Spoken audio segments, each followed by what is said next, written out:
Good afternoon for anyone joining. Thanks for joining us this afternoon to talk about Ask Bosco AI Analyst. I'm just waiting for a few more people to join, and then we'll be good to go and we'll be ready to kick off. Just checking on the technicalities. Yeah, we're good to go. Great, good stuff.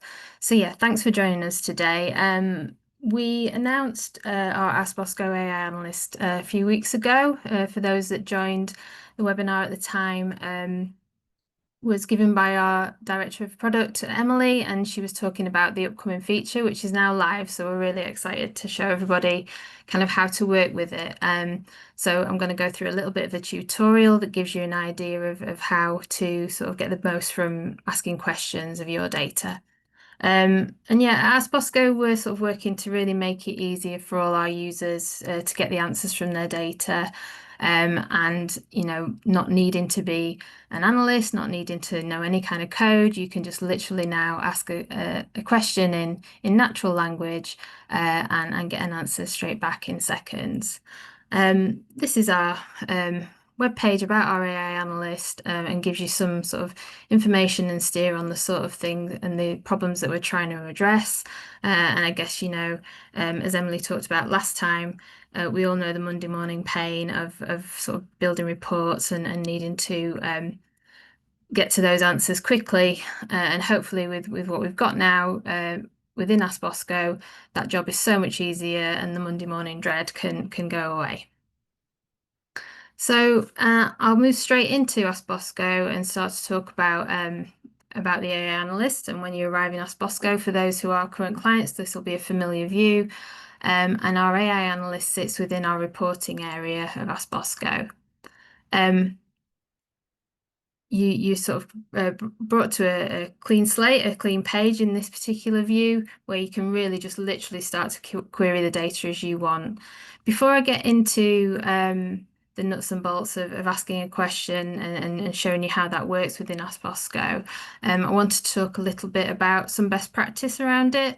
And we have a guide here that's linked out from the site that you can go on to read, but I'm going to just reflect a little bit on some of what it describes in here, and hopefully this will set everybody up really for great success in terms of working with the analyst. So yeah, and these links will be available. We can send any of this information across, but this is available for everybody to read. So how to frame your questions is kind of a key thing that we sort of think about to give us the best chance of getting a great answer. There's a bit about what questions are not in scope, and then a bit more detail that I'll just walk through now. So, in terms of how to frame your questions, really it's about thinking about it in parts and making sure that the components of a great question are there. So, what computation do you want to ask the analyst to perform? So trying to write that in a way that anybody will understand. What groupings do you want to see in your results? So it could be at campaign level, or it could be grouped by channels, whatever it might be. And then what filters do you want to apply while generating that answer? So thinking about those three parts will hopefully get you to construct a question that gets you really great answers, and mean that you have to do fewer iterations. Because I think, as we all probably understand with any GPT, there can be a need to sort of refine, and we want to get to those answers more quickly. So being unambiguous, being really clear about what you want is kind of the key. I will talk just really briefly about what is out of scope currently within the analyst, and that's the why question. So, an example that's given here is, why did my sales go down in Q2? And that sort of context is not easily derived currently within the way that Ask Bosco AI Analyst works, and so you can definitely get to answers that will help you answer that question. But I guess, it's unlikely to be a successful outcome just asking why. But you'll find out for yourself as you kind of go through the experience. And yeah, going back to those three sort of elements of how to ask a great question, those computations could be anything around counting and aggregating things, and you can also perform some sort of complex maths as well. And again, within this article, which is there to read, there's lots of examples of the types of questions. Groupings, as I've said, might be a channel or a campaign level, as well as filtering, whether that's on dates or whether it's on timeframes or particular levels of sales or whatever, then that's all the way to sort of begin to construct those questions.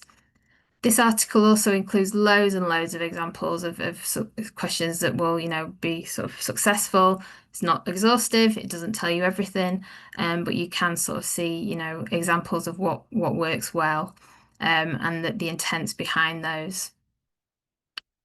And finally, there's a sort of section that talks about the broader types of questions. So here we've been quite sort of data focused, I guess, and very specific. Whereas it might be that you don't know what to ask and you want to just sort of interrogate the data and understand what is possible. So you can ask questions about what the data can tell you, how formulas are calculated, and even just be really sort of open-ended and ask what can be analysed. So we'll hopefully go through some examples of that throughout this demo. And I suppose there's one call out that it isn't able to sort of provide business strategy as such, but what it definitely will do is point you towards the questions that will help you in terms of devising that strategy. So yeah, it's useful to sort of understand this before you start. And yeah, there's lots around here and just in terms of helping you to sort of really validate. So if you really are keen and you really want to understand how this works and how you can get the most from it, then yeah, please go continue to read on. But there's lots of information in this article. So going back to ASK BOSCO. So as we start here, we are really pretty much literally at a blank sheet in terms of that there's no information currently here, and what we're doing is we're looking at the data set in particular. We want to sort of reflect on what it is that we are able to query from particular data sets. So what you'll notice is whenever you arrive at this page, it will have defaulted to one of the data sets that is behind your data in ASK BOSCO. And in this example, and the default will always be at the moment, this data set, which is named the AI data set. And by clicking on here, you can start to get an appreciation for all of the data that is behind your instance, behind your account. And this has a description of what this data set is. So you're never sort of in the dark as to what could be what the data is about. You can appreciate there are lots of different a lot of the heavy lifting that we have done in ASK BOSCO is bring together all the disparate data sources to help you pull review all that data in one place, and so you start to get an appreciation of the sorts of data that you can query. We'll stick with this AI data set, which is a cross-channel data set, which includes Google Analytics and ad platform conversion data. So we'll stick with this one. So obviously that's a high level description of what's in that data, but actually if you want to see more detail, you can preview that data.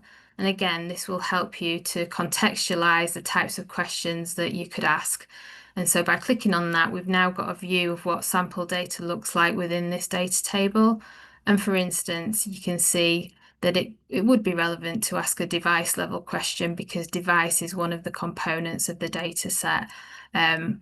So again, just a guide. If maybe your answers aren't coming out particularly successfully, it could be because the data itself doesn't include what you want. And again, any customers can contact my team at team@askbosco.io if they've got any questions about how to work with this. But hopefully it starts to become clearer the more practice you get and the more that you use it. So now we've kind of got over all those sort of admin-y bits and sort of, giving a little bit of a guide as to how to get the most from it. Let's start asking some questions.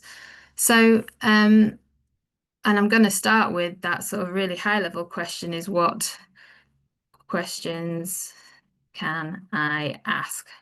So I'm not even preempting a particular question. I just want to know from this data set, what can I ask? and within not very long at all, we get a view of the sort of information that can be derived from this particular data set. So I think this is a great start for 10. You know, you've got an idea of the types of campaign analysis or channel analysis that can be done, device level, and start to sort of work through. I guess it just gives you a feel for what's possible. I'll take an example question just here, but it doesn't have to be one of these. You can, you know, if you already have an idea of what you want to investigate, then you can absolutely do that. But we'll take this question and we'll put it in the chat. And now Ask Bosco AI Analyst is going away and it's making sure that it understands that question. It's giving you its interpretation of it, and it's going to produce a view of that particular metric visualized really quickly and really plainly. But whereas previously AI analysts would have stopped there was just one question to ask and you weren't able to have a conversation. Now we can go on to further have a discussion, I guess, with the data. And obviously this question, you know, in the context of CPCs was not really well phrased from me because, you know, a lot of these channels don't have a cost implication and therefore wouldn't have a CPC. So if I want to refine this, I can just literally continue the conversation. What I have done actually is I've copied questions somewhere else so that I don't mistype and my spelling doesn't go wrong. So I can say, what was this last month? Because at the moment, this is all of the data within Ask Bosco for all your channels. So I'm going to ask, what was the data this month? And I just want it for paid channels because I don't want all of the organic and non-paid channels. So again, you can see the same sort of translation of the query. You can see kind of what it's added to what it's looking at. And we're now going to get a view of just those paid channels which are defined in your data. And again, you know, the conversation doesn't have to stop here. You can keep going and you can keep going until you get to a view that, you know, you want to sort of that answers the question for you. We can also attempt to do sort of, you know, you might want to do a comparison to previous months and things like that. Another thing that you might want to do in this situation is reorder the data because this visualization doesn't exactly give you what you need. And so if we were to start to type sort this by, and as you type the @ symbol, you can now start to choose any of the known sort of data points within this data set as well. So that's also a helpful thing if you kind of, you know, wanting to sort of dig into the data and wanting to be really specific and give, I guess, a helping hand, then this is also an option. So as soon as you type the @ symbol and then start to type, then you get selections available. So if I say sort this by CPC, oh, I think I've confused it a little bit. I was hovering over it for too long. CPC descending. And click go. Then you can see what it's translated it, it's telling you exactly what it's going to do. And now we should get a visualization that is in that order. Perfect. So yeah, so that's, you know, hopefully a good insight into how that conversation and the context of the conversation continues on. And you can continue to just keep querying and keep querying. I guess sometimes you might not necessarily, you know what's interesting and you might not know exactly what you want to ask. So hopefully in this context, having had that start for 10, you can kind of do that.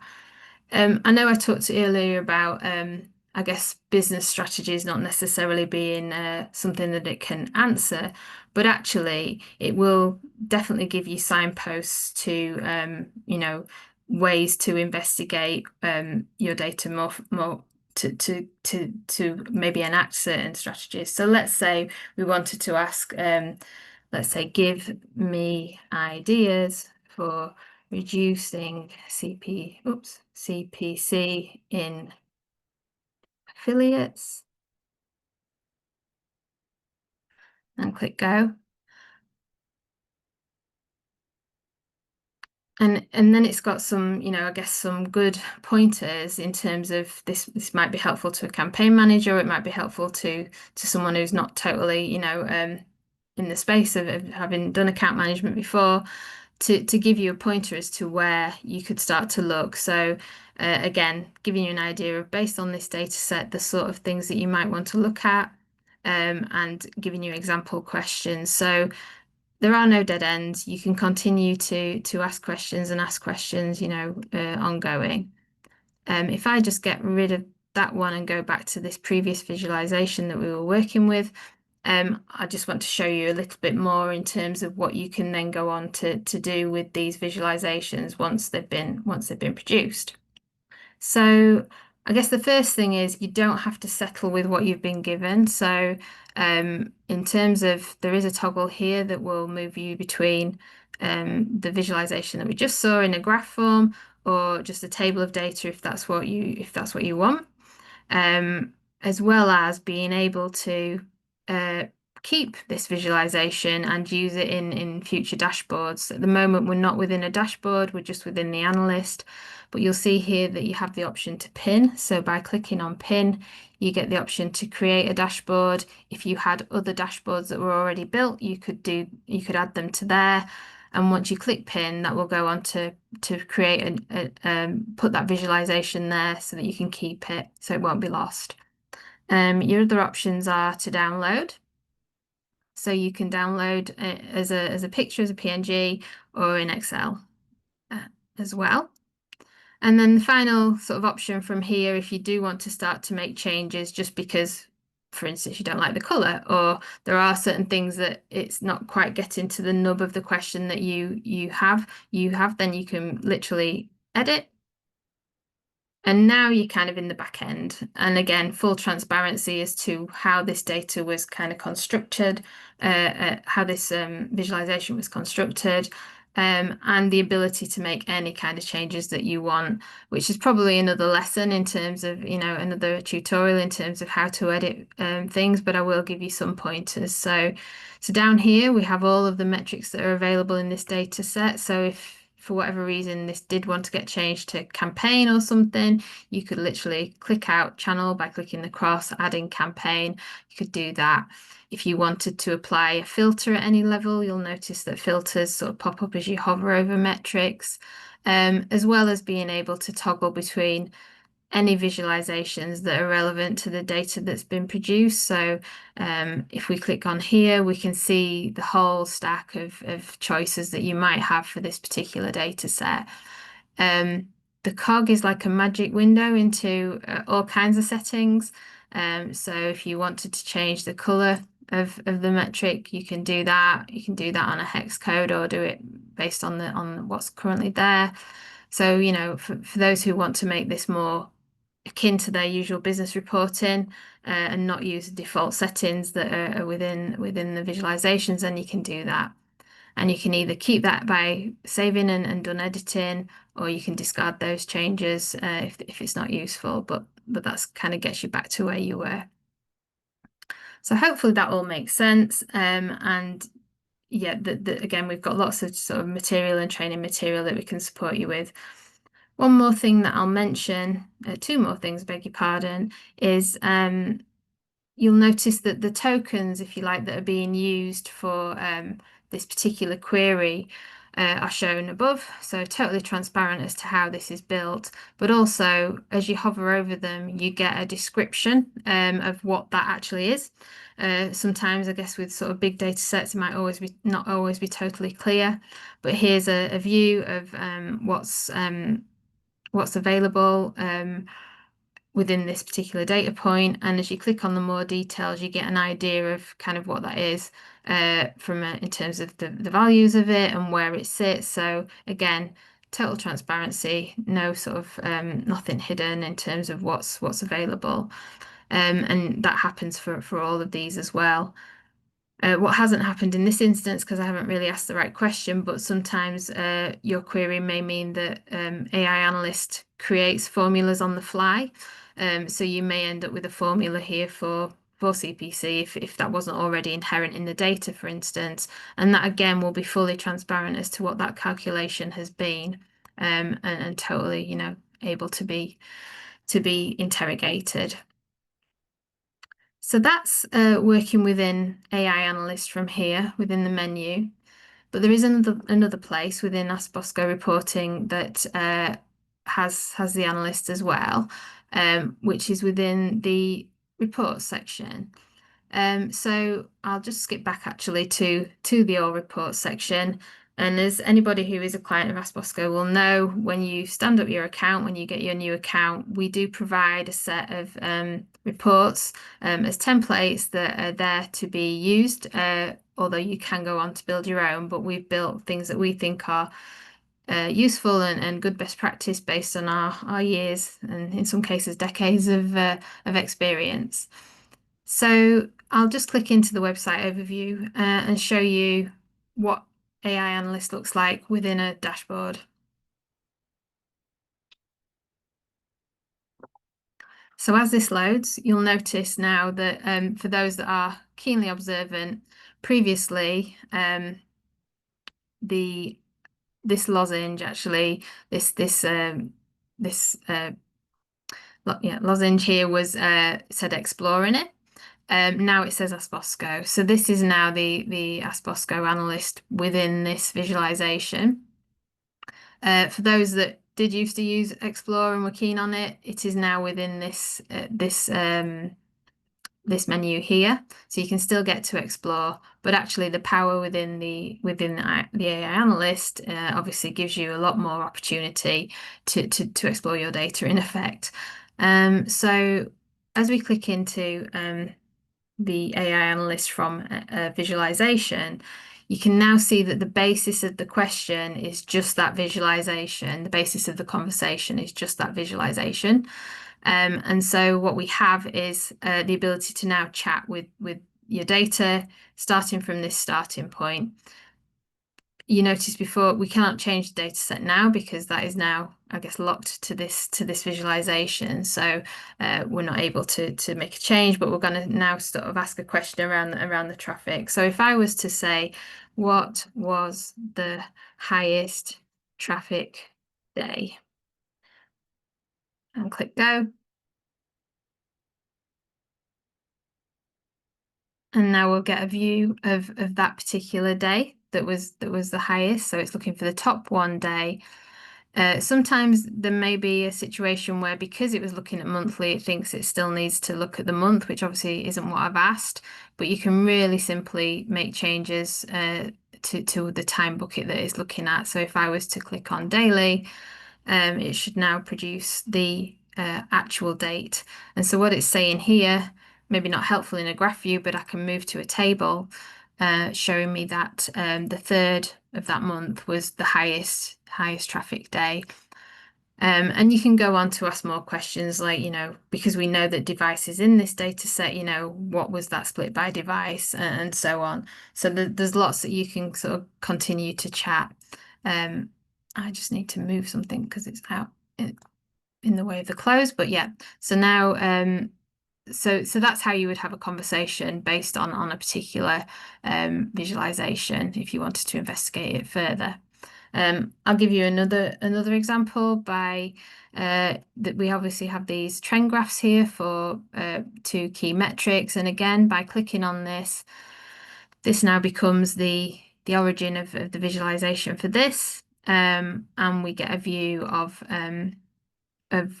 and we were able to now ask a question. And let's just say we don't definitely know what question we do want to ask, but we could say, what can I analyze about the trend in conversion rate?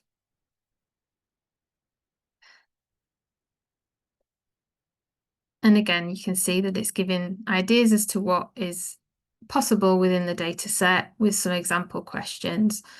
So hopefully, that becomes a great starting point for anybody who wants to understand more about the data. you'll have noticed, and I don't think I've already mentioned it, that throughout the course of all of this, we've had the opportunity to kind of give a positive or negative reaction to the answer that's been produced. Um, and again, that's something that is there for you to do in order that it helps to train the AI better. So for those sort of negative feedbacks that uh, in the background, our team are able to then sort of help the analyst to understand what's happening in the data and able to hopefully, well, by definition, it will make your experience better. And the more that you do that over time, the more that the data will be coached and the AI analyst will be coached. Um, so yeah, so that's all of the elements of AI analysts currently within Ask Bosco. As I mentioned earlier, and we saw there was a link to if I just split back a second, we have within our menu, there's a, a link to the best practice, and there's also a step-by-step guide to using Ask Bosco as well. So, and that will take you to this page here, which gives you a full glossary of our current sort of basic training, as well as this analyst training at the bottom.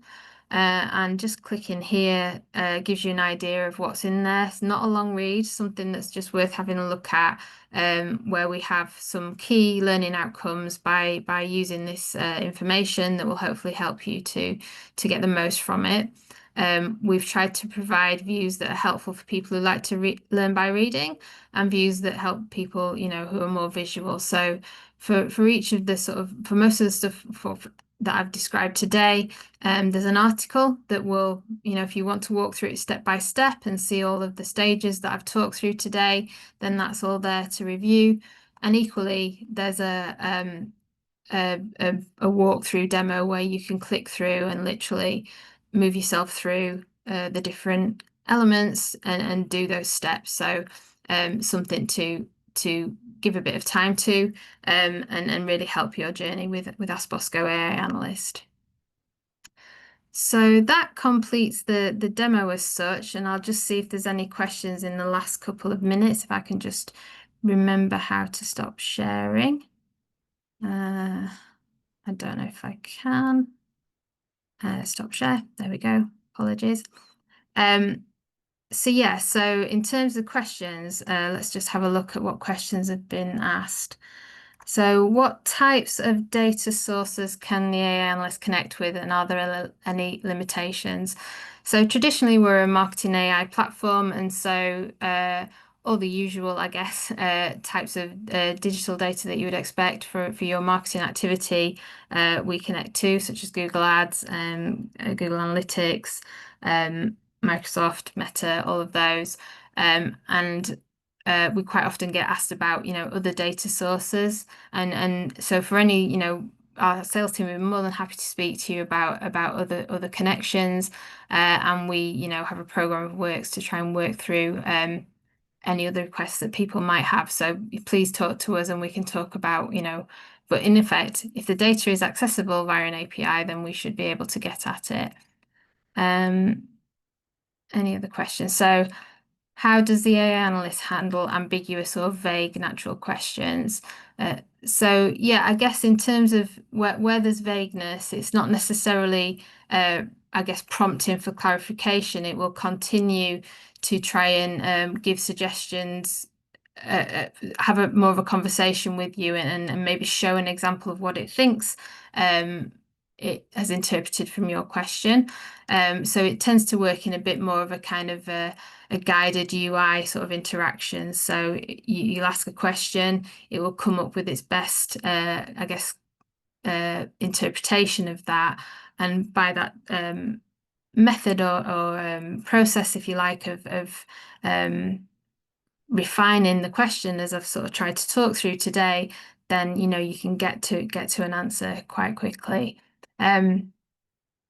In terms of, is there any more questions? So, can you explain more about the AI trust layer? Yeah, you'll have seen that flash up on the screen when I was asking a question, the little wheel was spinning.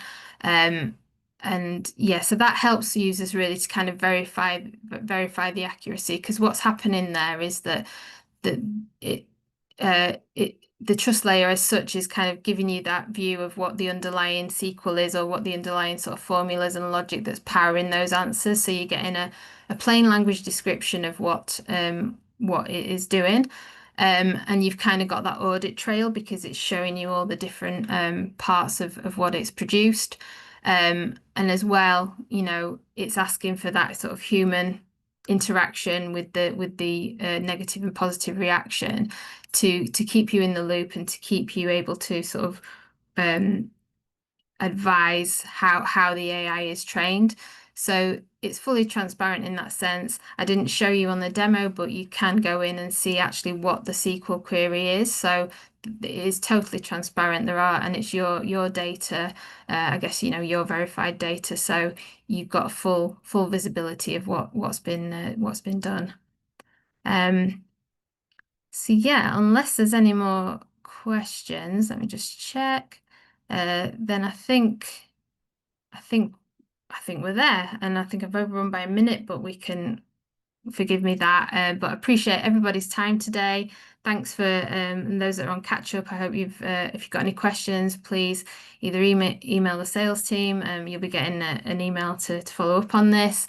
But also for those who are current clients, team at askbosco.io, and we'll be happy to help. Thanks for your time, everybody.